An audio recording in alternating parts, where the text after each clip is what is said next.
Welcome. My name is Conrad Woodring. For those of you who don't know me, I'll give a little bit of background. So I grew up in Long Island, New York. I studied my undergrad between Switzerland and Pittsburgh in the United States. I'm a mechanical engineer. Now an MBA 2016 here in London. And throughout the course of my professional career, I spent 8 years working mostly in the construction industry. And I had the opportunity to work in these 6 places on 6 different projects. Very, very different. The story I'm going to tell today is going to focus specifically on these two. The 2 assignments that I had in Africa, 1 year in Lambaréné in Gabon and 1 year in Libreville. And that story starts in Texas. So I had been working at the time on a oil refinery project. This was my project. It's about several miles in all directions of steel, pipe, concrete, gravel. Upon completion, this was one of the largest oil refineries in the United States, one of the largest in North America, and close in the top 20 or so in the world. I was on it for 3.5 years. It took like 6 or 7 years total to build. And as I was nearing the end of my assignment on this project, I was without a job. And I don't know if you know in construction, but you're always working yourself out of a job. And I was about 2 days away from completion, and I had a phone call at my desk, and a very, very bad connection. And the guy on the other side was able to get across 2 questions. He asked me if I was, 1, willing to move to Gabon for a project he was running there, and 2, how good my French was. And I don't know about you, but at this point I'd never heard of Gabon. I had no idea it was in Africa. So I Google searched, and I said, sure, why not? The second question, I may have lied or grossly exaggerated, depending on how you define it. I said I was fluent in French, and then a few weeks later, I was here. This is Lambaréné, Gabon. It's a small town in the interior of Gabon, several hundred miles from the coast, about 20,000 people, probably a total of 20 people that actually speak English. There's one road that connects it to the rest of the country. No internet, so we had to bring our own satellite for our own uplink. It is extremely isolated. What had happened was my company had seconded me and about 200 other people to the government of Gabon to roll out a series of infrastructure projects. We were stationed all over the country. We had offices in all the major cities and in the very small ones like this. Before I go into what we did, though, I'll give you an idea of what it was like to live there. There's only one restaurant in Lambaréné, and it's not very good. This is actually what most of the time you have to do to eat. It's a little bit harder with the light, but this is a street grill. This is basically what you get. Usually these grills serve whatever the hunter brought in that day, so you have the entire endangered species list is on the menu at some point. There were snakes everywhere. We actually had a full-time snake catcher on one of my job sites. I saw black mambas, green mambas, gaboon vipers, spitting cobras. That was fun. And then I went through my journal for this presentation and a few notes from my journal. In September, one of my coworkers had elephant for lunch. It smells awful, but he assured me it was good. October 25th, that one road that connected us to the rest of the country washed out, effectively cutting us off from supply routes. There was not too much transport up and down the river, so we had food shortages. I spent several days eating only peanuts and fish from the river. I lost a huge amount of weight. I was pretty chubby when I went to Gabon. December 1st, I caught dengue fever. I don't know if any of you know much about this disease. It's really, really uncomfortable. I was really, really sick for quite a while. It was like 2 weeks before I could walk more than 100 meters and several months for full recovery. December 25th, I was the only person in Lambaréné at the time. I was still too weak to really travel, so I volunteered to stay in the office over the holidays, and I woke up in the morning to find out that 6 people had their throats cut and were hanging from trees around town. One of the bodies was near the hotel I was living in. My company assured me that this was only violence between West Africans and that Gabonese and Western expats were never targeted, and they did nothing. February 2013, I received an anonymous death threat on my phone. And the next day, my company transferred me back to Libreville and moved me into like secure housing. That's why I left Lamborghini. April 2013, my colleagues informed me that there was an organ harvesting ring in Lamborghini that had been uncovered. About 25 people over the previous 18 months had been seduced by girls who were part of this ring, had their organs harvested not for sale in medical use, but for ritualistic cannibalism. And actually, Lamborghini wasn't as bad because it was usually adults that were targeted. In Libreville, 5 or 6 children had their organs removed between the ages of 8 and 10. Find their bodies would be on the beach. And this was not, I say it was not that common, but there was like huge amounts of protests about this. The government was doing nothing to prevent these killings. And anyways, a flavor of the drama. It's actually a really beautiful place. I would never go back. It was very, very difficult to live there, I promise you. Libreville's a little bit better, a lot better actually.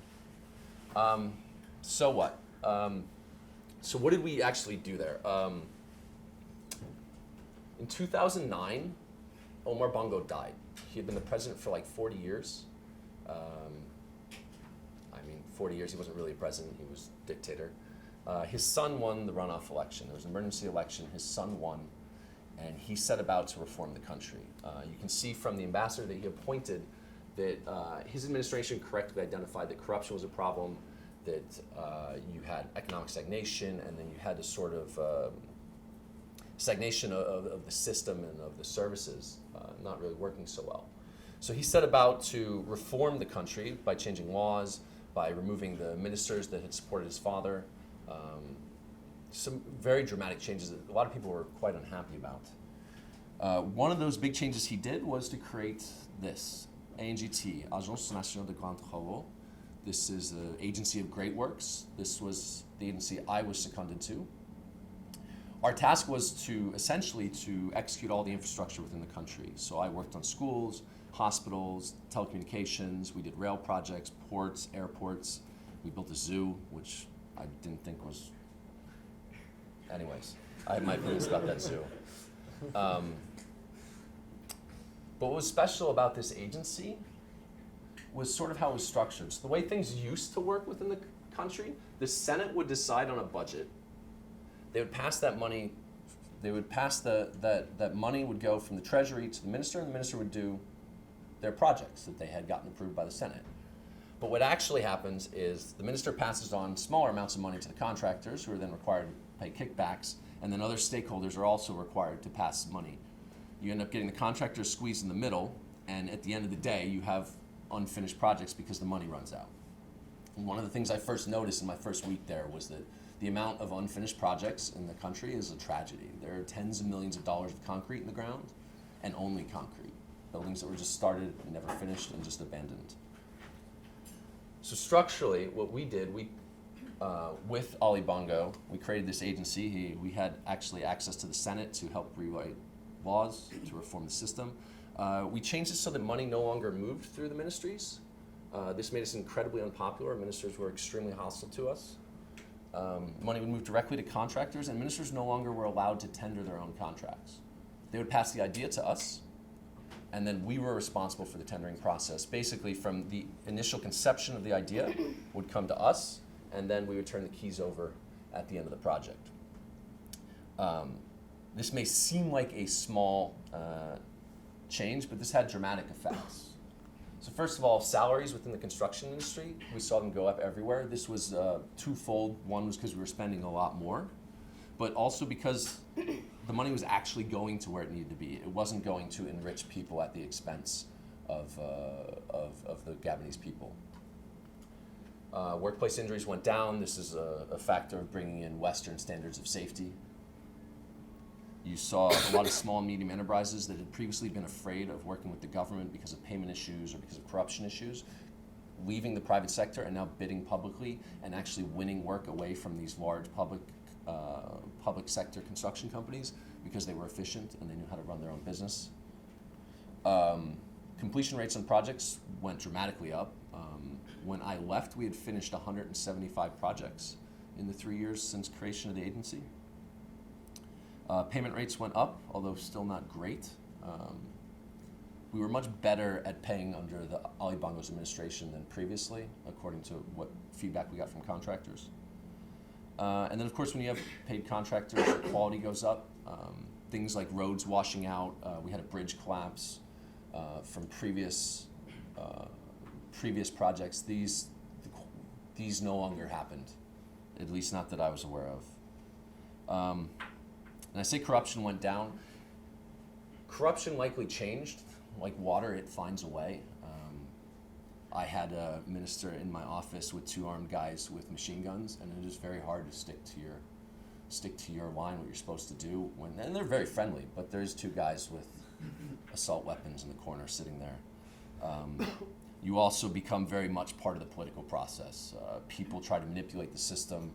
People try to take advantage of, put pressure on you from all directions. Had we not had a strong mandate from the president, we likely would not have succeeded.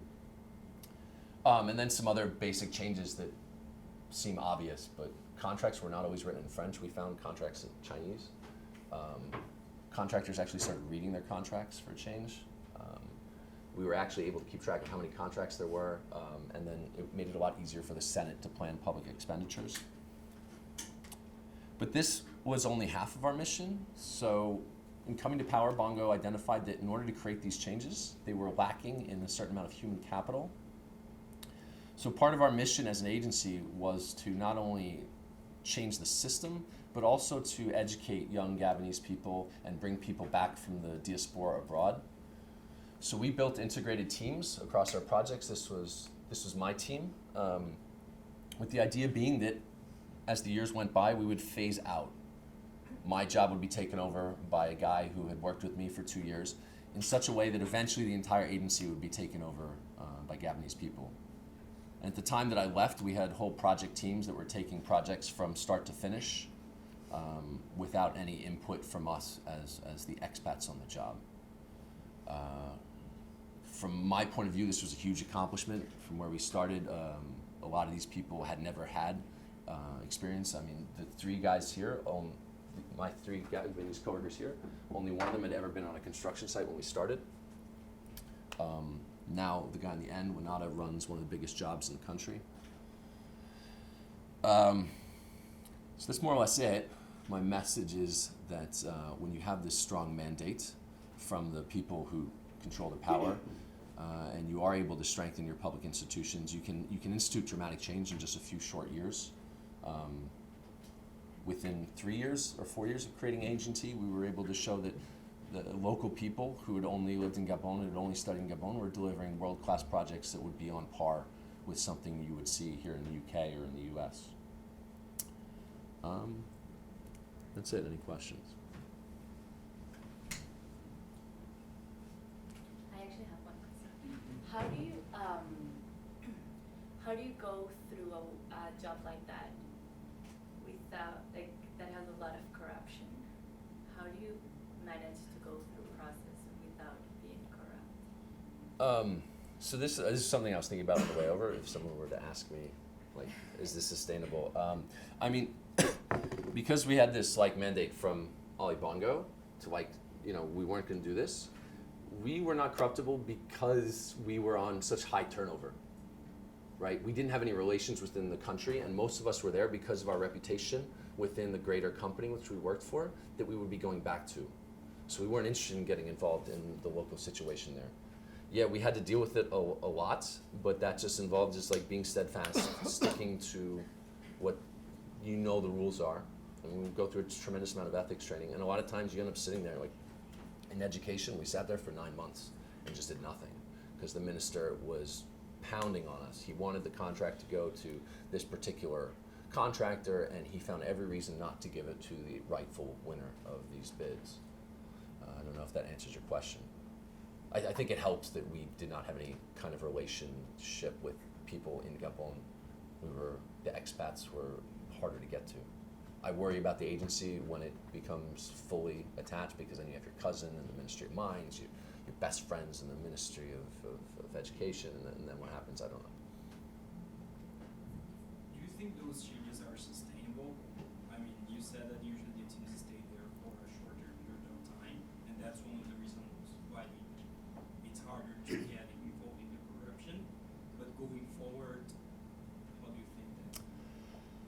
Um, so it comes down to people, right? And it comes down to leadership. The challenge there is you have to find the right people to lead this agency when you replace it with Gabonese people who do have that right sense of ethic and who are committed to being the change they want to see in their country. I'll specifically plug Granada. This guy is one of the most amazing people I've ever worked with. I would not be surprised if he's president of that country at some point one day. Super nice, amazing person, incredibly charming. If he were running the agency, I would feel okay with it. Like, I'm sure there's a chance that it could go one way or it could go either way. Do you think that a lot of the corruption that you saw was a result of just corrupt ethics on the part of the people in power, or corrupt incentives that could be corrected by more economic opportunity or some kind of exogenous fund? I was not close enough to any of like the real power players within the system to say for sure, but like having read books on Gabon before I went, it's been endemic for 30 years since shortly after they gained independence in 1960 or 1961, and then once Omar Bongo came to power in like 64, it just became endemic and got worse and worse and worse.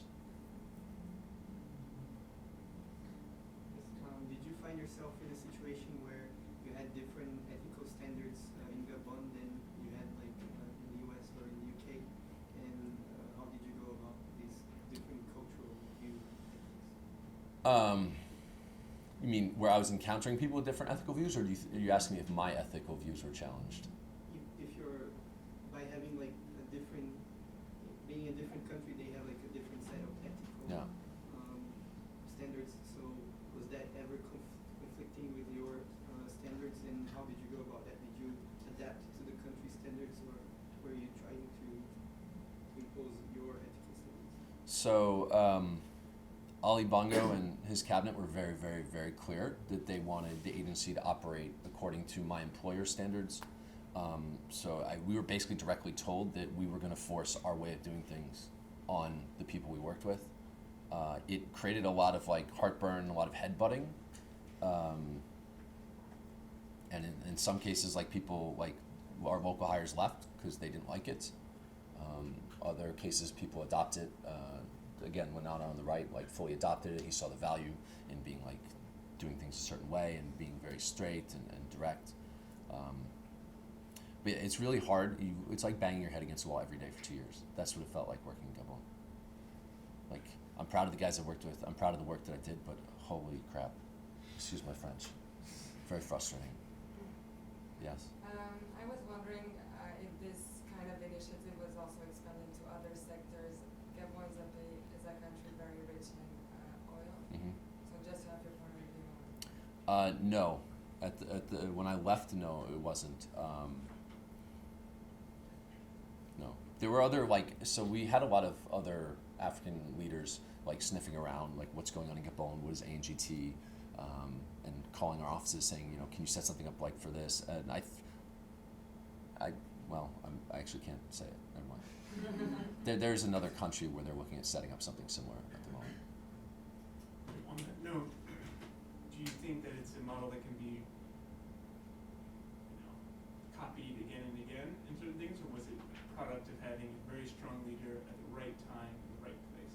It's definitely a product of having that strong leadership. It's just like if you want to transform a company, that change has to come from the CEO, right? And if change comes from the CEO, it can happen very quickly. If you don't have that, then the model doesn't work.